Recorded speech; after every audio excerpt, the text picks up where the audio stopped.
People aren't chocolates. Do you know what they are mostly? Bastards. Bastard-coated bastards with bastard filling. But I don't find them half as annoying as I find naive, bubble-headed optimists who walk around vomiting sunshine. I'm touching your creamy center. Oh, I am so very angry that I'm going to find someone to kill just to prove her wrong.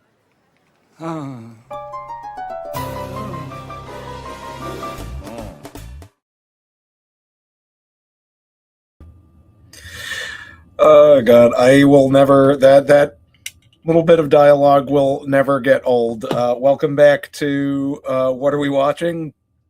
This is a little bit of an off the cuff episode this week because we had a little bit of a rescheduling to do with one of our guests. So I'm sort of throwing this together, seat in my pants. So and actually a lot of the stuff that I have been watching has been sort of prep for like some really cool guests we've got coming up. But also I've been able to there's a bunch of Bill Lawrence stuff that I've been catching up on, Scrubs and Shrinking. So we're going to talk about that just a little bit this week because they're fun.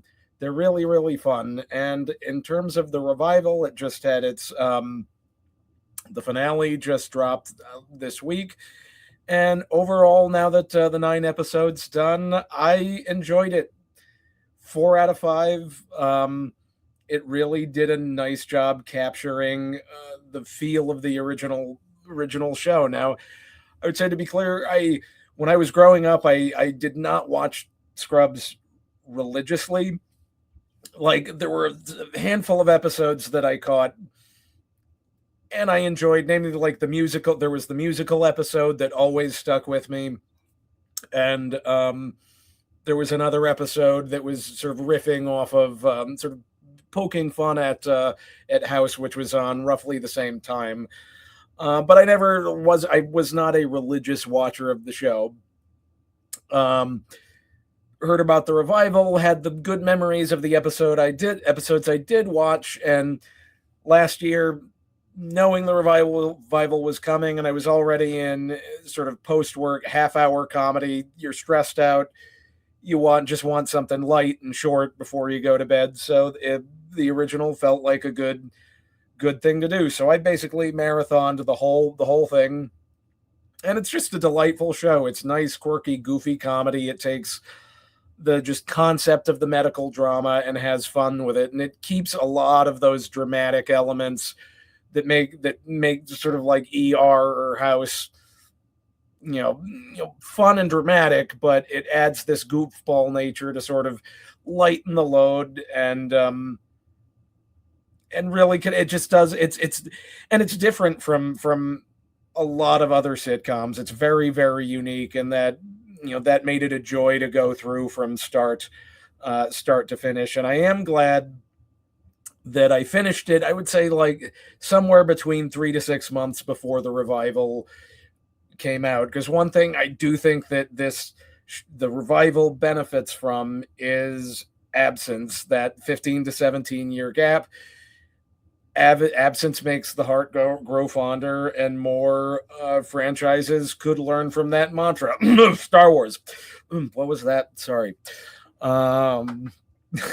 In any case, what they did was they really keep the vibe of the original show in every aspect, and being in close-ish proximity to watching the original run, it felt like just a continuation. Like, nothing's changed, and things have changed in a lot of ways, and we'll get to that, but the general vibe of the show, it maintains that and does it very well. And one huge challenge that's interesting, and it must have cost a ton of money to do, is the original hospital they shot in was torn down years ago, so they had to totally recreate.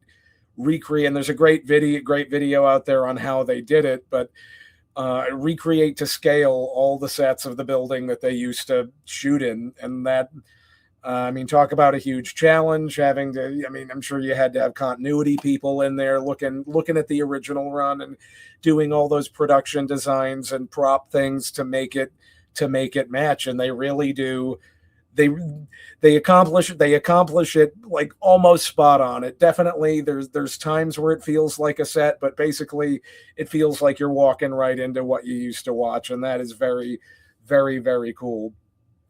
But in terms of how things have changed on the show, obviously everyone is almost 20 years older, and they're all aged up very well, and they're middle aged now, and they're middle aged people with middle aged problems, and it still treats that with a lot of the goofball elements that made the original run good. But there's some stuff like JD and Turk can't eagle all the time. That's they're 50. They have 50-year-old backs, and it's like maybe we're getting too old for this. And it's that sort of thing that it does very well. And it takes your original cast, and it takes like JD, Turk, and Elliot, and sort of rifles them into the Dr. Cox spot of having to teach this new crop of interns. And I would say one disappointment, because like Dr. Cox, if you can't tell from the open clip I grabbed for the intro, is my favorite character on the show. I think everyone wishes they were fast enough and smart enough to come up with that level, the layered sort of insults and lessons that he hurls at the characters in the original run. Like we all kind of wish that we could be that clever and legitimately funny. And I was kind of hoping for more of a war of words between him and Karen from HR over the course of the season. But against like the reality is like a Dr. Cox could not survive in the world of Karen from HR. There would be lots of problems there. And one of my favorite little jokes is when he comes back in, and I'll put this, it's aired. This is going to be a spoiler show, so just be forewarned. When he comes back at the end of the season and he's not working at the hospital, and he can say whatever she wants, and her performance is really quite funny. They're like, oh God, he doesn't work for me. I have no power.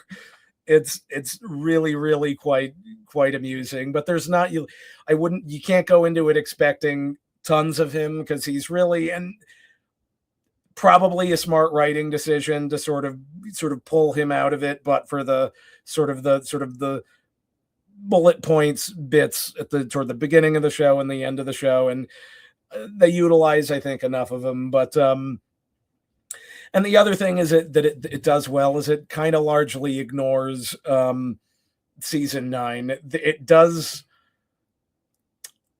There are some plot points that they're stuck with. Season 9 did.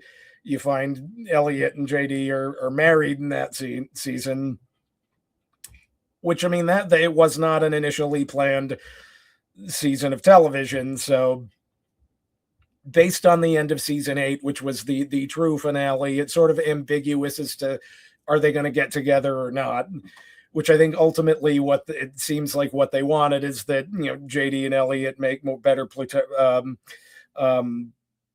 platonic friends than in a relationship. So that season 9 sort of stuck them with that, so they, in order to compensate, they have to write in the divorce plot, which I think they write well in terms of this is something that actual adults at that age have to deal with, and there's struggles, and how do you, like, if you're exes, how do you work together? And they sort of manage to massage that into something akin to how it originally was, where the two of them are better as friends than they were necessarily as a couple. And so how you feel about that particular plot, I guess depends on, do you think they should have been a couple or no? And that, I suppose, is, I guess, how you read the original run of the show. There's some really great moments between Turk and JD. JD, of course, at the end of the series had moved an hour, like something like an hour away. And so they don't get to hang out day to day. And being in medicine, it's a really hard job, and having the backup of your friend is nice. It's nice, and not having JD there really did over the years affect Turk, and they sort of have some fun with that and sort of getting them back to where they were. Turk, of course, has married to Carla, has 4 daughters, and there is one scene in the that I'm kind of shocked that they wrote into the show, because it is very down to earth and human and real, and of course Turk is this man's man. And he's surrounded. He has 4 daughters, so he's surrounded by women. And at some point, he tells 2 of the female interns, like, basically, I need like a couple of minutes where I'm not being hounded by a bunch of women, which could be taken the wrong way. But in real life, I mean, if you're surrounded by women all the time, you might just need a moment to yourself, and it feels very authentic and real as a guy. And it sort of paired well in that particular episode with JD being this divorced guy looking at what kind of Turk has in his sort of working marriage. That's like, oh, I kind of want that. And, they have this really great conversation of, I look at you and you get some time to yourself. I never do. And it's well done. On a character level, I think the actors playing the new interns are really doing a good job. Like, they're all quite charming. I do think they could do a better job of, I don't know if it's just that all of their names are nothing burgers, but I know them more by their physical descriptions more than their names. Whereas the original run, really right off the bat, it's like Turk, JD, Dr. Cox, their names, and you can associate the names with who's who. And the revival doesn't do so much, doesn't do quite as well with that. Karen from HR, her name is not Karen, but it's just how it's structured. I refer to her as Karen from HR. There's black female intern. There's British intern. There's tall hunky intern. Bisexual doctor. And it could be helped by if just doing a better job at associating names. And maybe it's just my own, I'm not catching it, but I don't know if it does as good a job there. But I mean, the characters themselves all play really well, and it's sort of a new group of people, and you got some, again, shifting of places from the interns we knew from the original show now having to be the teachers, and all of them finding their kind of different teaching styles. And I really, really liked it a lot. But all around, solid comeback. And I was really kind of afraid they were going to put in explicit politics and explicit allegory into it. And I will say, Bill Lawrence was really, really smart not to go there. And this is one thing, and this is where I'm going to transition sort of use this to transition from one show to the other. I think Bill Lawrence is really, really good, whether it be, Scrubs, Ted Lasso, or Shrinking.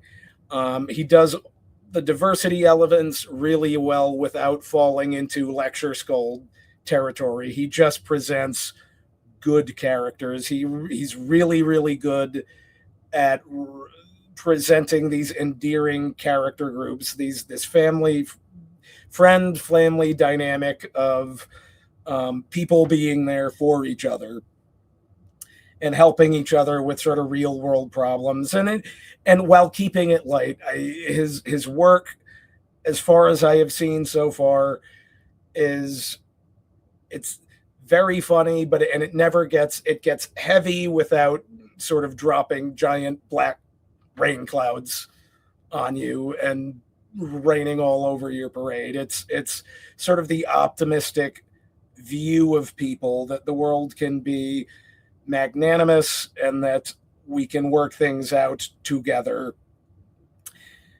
And it's sort of a nice way to see the world. It's sort of how you'd like things to be. They might not necessarily be that, but gosh darn it, if we could strive to be living in a world as positive and happy as Ted Lasso is, for example.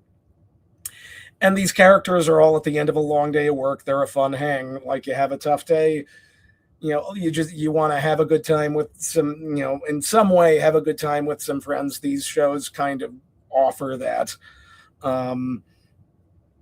And I'm looking forward to exploring more of his shows. I didn't realize he was, of course, Michael J. Fox appears in season 3 of Shrinking. I didn't know that Bill Lawrence was on Spin City back in the 90s, that's another show that I caught an episode here or there growing up, but didn't watch the entire run. And now I'm interested in watching the entire run. So that may end up on those sort of, you get off from work late, and you need just 30 minutes of something before heading to bed.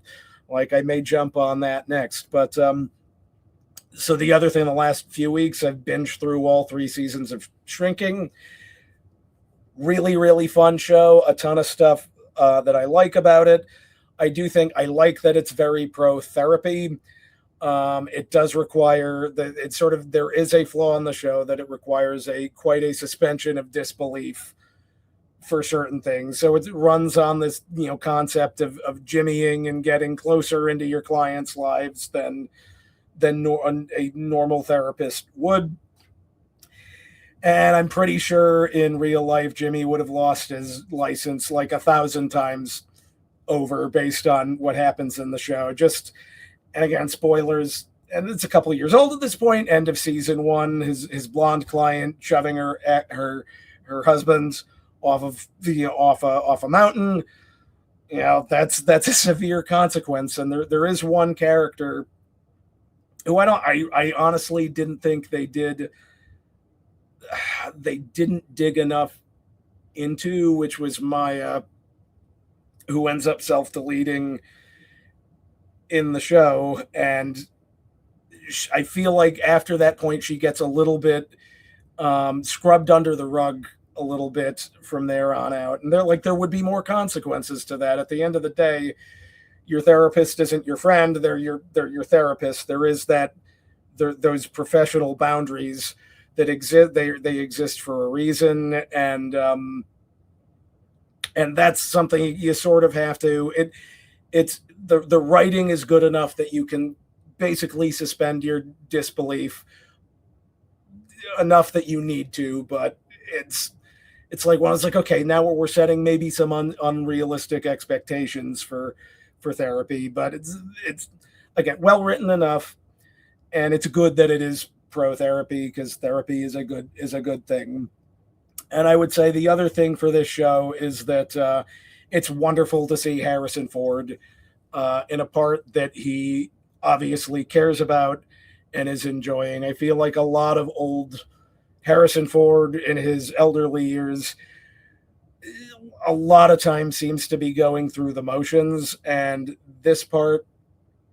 with this particular part, he does not seem to be going through the motions. He seems to really, really enjoy being in this show. You can see the enthusiasm, and it's sort of playing into it plays into the fact that he is an elderly curmudgeon.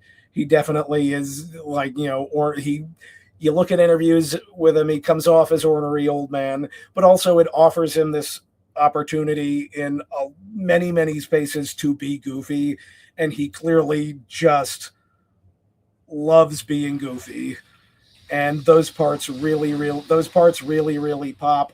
He has a great rapport with the actress who plays Gabby, and really with everybody, which I think probably speaks to how he is as a professional, because he has this is Indiana Jones, this is Han Solo.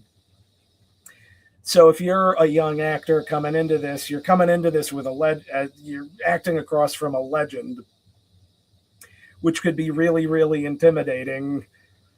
And that the back and forths between these young actors and Ford are so effective. it speaks to their professionalism, but also speaks to, I would say Harrison Ford, he probably is like aware of how people see him, and is good at sort of breaking that tension and forming strong bonds with his coworkers. And it's just really delightful to see. Jason Segel does a really good job grounding the thing. He really, like, Jason Segel, he's quite good at, he can juggle the goofball versus the goofball and the sort of everyman character. And when he needs to get sort of darker and dramatic, he particularly in the show, he really has the capability to do it. And he bounces between those emotions quite well. And I'm glad they didn't spend too much time on, when we meet him, he's on doing blow and getting together with hookers version of Jimmy. And so we get just a little bit of that, like, where grief has brought this character. So we've got the baseline to set the stakes of, he's like coming out of this, and there's the risk of going back to this thing that you saw at the beginning. And the writing is kind of smart in that way. But definitely, full recommend. And the other thing is, my understanding is they did get picked up for a season 4. My understanding is that it was intended for 3 seasons, and you can tell with the end of season 3 that this was designed to be a finale. So I'm a little worried about season 4, because, I mean, historically speaking, when things get picked up past the end of their story arc, it tends to not go well. And you could go back to, within Bill Lawrence universe, you can go back to Scrubs. Season 9 didn't particularly go well. But I really enjoyed it, and I'm rooting for them to sort of, I hope they can make that leap of finding a new arc that makes it worth sticking with the show. Because I would like to stick with this show. It's really, really it's a delight. And with that's sort of the new. So now it's been a little bit since I've done.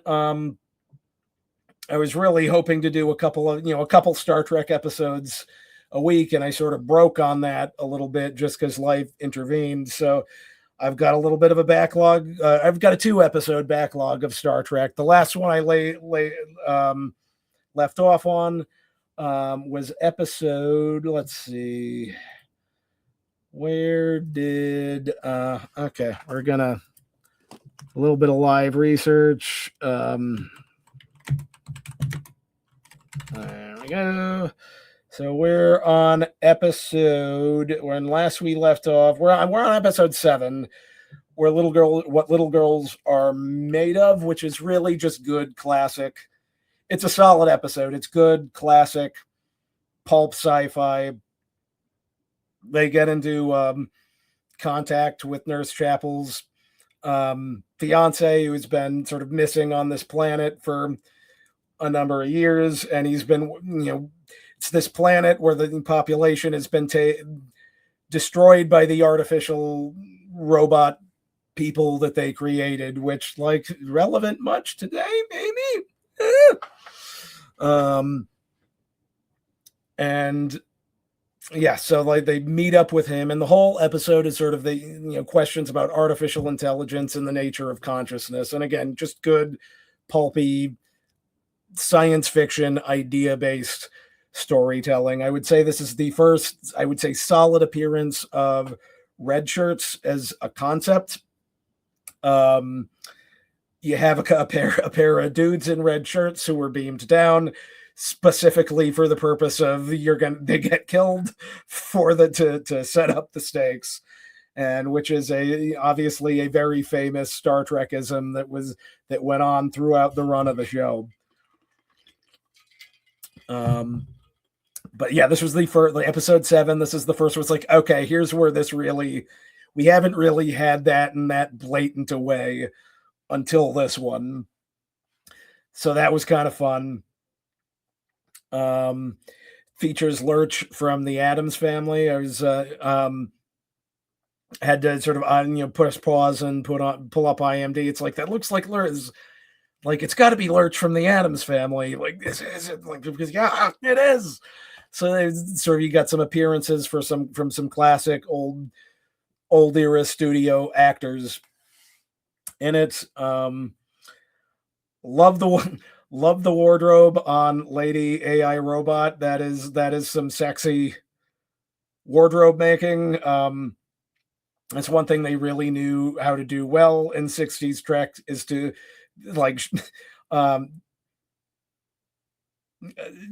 to design clothes where she's like there's just enough skin to be to be like, oh, like this lady is in shape, and but just like enough covered to be sort of like your dopey male brain go like but I also like how I'll be honest, I grown to like how sort of cheap the show looks. Like there's one point where Kirk is having he's having a fight with Lurch, and he like rips off this stalactite. It's this clearly styrofoam stalactite, and in a lot of ways it's super tacky, but also it's just the most charming thing in the world, and I'll take that a million times over dumping $100 million into all of these properties the way that we do now. But again, I would say the main point of the episode is nature of consciousness. We meet up with Chapel's fiance, and like the question is his consciousness, it's a robot body of him, is his consciousness, is it actually him? And that's that question. If you could copy your consciousness into a robot body, would it still be you? And I tend to think about it in sort of editorial terms. Is it a copy or is it a transfer? Like if you're literally pulling your consciousness from one bucket into another bucket, you could argue that it's still you. If it's a copy, if you're copying your file from one drive to another, they still exist on both drives. So there's heavy questions as to, is this still you or not? And the fiance he still seems to think it's him, but the sort of consensus among the crew is, no, this is not you. And those are the type of sort of thought-provoking conversation that Star Trek was built on, and make the show still worth watching today for the most part. As we'll go into this next episode, Miri, which does not play as well now. I think the concept itself is very interesting. They go down to a planet, and the conceit is that there is some sort of disease that at a certain age, the disease is killing the adults, and the only people left are children. One of them is a 15-year-old who very much looks like a 40-year-old man, which is always hilarious to see in television. Happened back then. It still happens now. It's particularly funny in the 60s because this guy, it's like a 15-year-old with a receding hairline. It's quite funny. But what doesn't play anymore is the 15-year-old girl character. Clearly it's like coming into womanhood, and Kirk is the hunky 30-year-old guy, and like she clearly has a thing for him, and it's a little weird in a modern sense seeing Kirk be flirty with this person, because you wouldn't do that. Like maybe like 60 years ago, 16 years old would have been seen as adult. You're not an adult at 16. Like I think back to when I was 16, it's just like I was a dumbass. And most 16-year-olds are dumbasses. You are not an adult then in any capacity.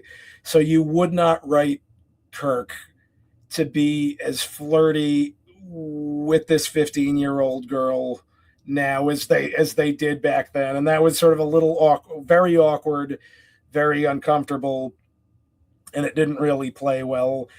And you'd play it more like, and my best point of comparison is one of Roger Moore's James Bond films, For Your Eyes Only, which was 70. No, that one. So Moonraker would have been 79. So For Your Eyes Only would have been 81 or 82. So fast forward to the 80s, and there's scenes in it. There's a teenage character that essentially throws herself at Bond, and he's like essentially like, no, this is not a thing we're doing. Like, get up. Like, we're gonna do this because like James Bond has age standards. I may be I may philander all over the place, but like this is not work. This is not a thing we do. So you'd have to write Kirk, I think, in a similar way to that now, and it would be appropriate to write him in that manner at this point in time. And that's what we call progress. But it does for that reason. I think this particular episode doesn't hold up as well as other episodes of Star Trek. But that wraps us out for the day. Scrubs Revival, solid 4 out of 5. I think if you're a fan, you're going to like it. Shrinking is a 3.5 out of 5. Mainly because of I think some of the questionable ethics of what's been being presented in the show. On the whole, it's just an absolute delight. It's got those sort of Ted Lasso, again, magnanimous vibes. So that's worth checking out. And as usual, I mean, just go back and watch OG Star Trek.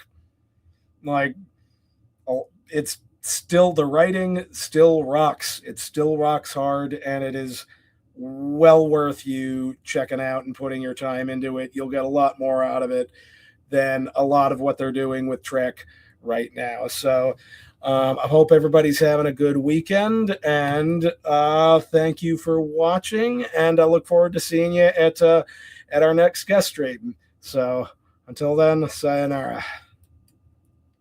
Thanks to your little gesture, she actually believes that the Earth is full of people who deep down are filled with kindness and caring. Well, that's absurd. People are bastard-coated bastards with bastard filling. Exactly.